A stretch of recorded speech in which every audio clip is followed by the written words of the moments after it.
Well, I really appreciate you coming today. This is a great story, and unfortunately, it's all too common for people with blastomycosis.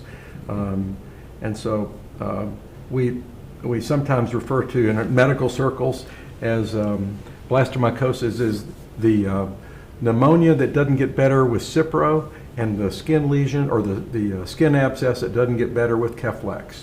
And it's oftentimes the first clue that something else other than a traditional bacteria infection is going on, and that certainly held true for you.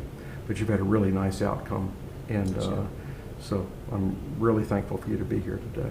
I'm very thankful to be here. Good.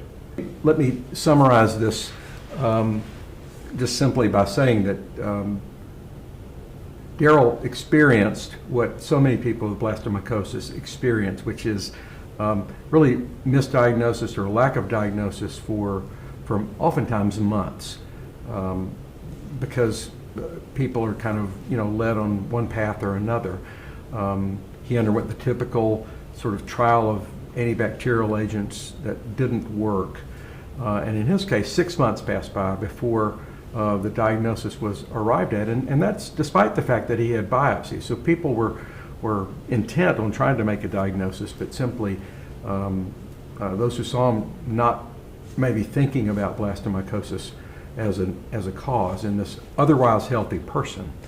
And so what are the lessons we learned from this particular case? And the obvious one is delay in diagnosis. Once again, you have to think about blastomycosis to make the diagnosis, and the absence of rapid diagnostic tests that are available at the bedside or with a quick turnaround really kind of limits access for most physicians to making the diagnosis easily. Those who see this disease recognize it pretty readily, but the majority of physicians have not seen a case of this. So this disease really suffers from lack of recognition at a broad scale.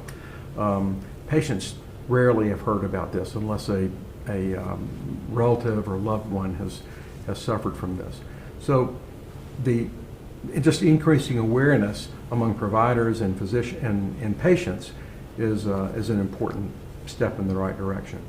And similar to the theme from all of our cases, this is an area where there's just not a lot of research dollars being spent on understanding, more rapidly diagnosing, or even more effectively treating blastomycosis. Darrell had a very good outcome, but there are plenty of individuals who experience very, very dramatically bad outcomes because of disseminated disease that's simply not addressed. And fortunately, he didn't have that experience. He's had a very good, a very nice recovery. So with that, I want to thank you again, Darrell, for your time. Thank you. And I'm glad things have gone well for you. Me too.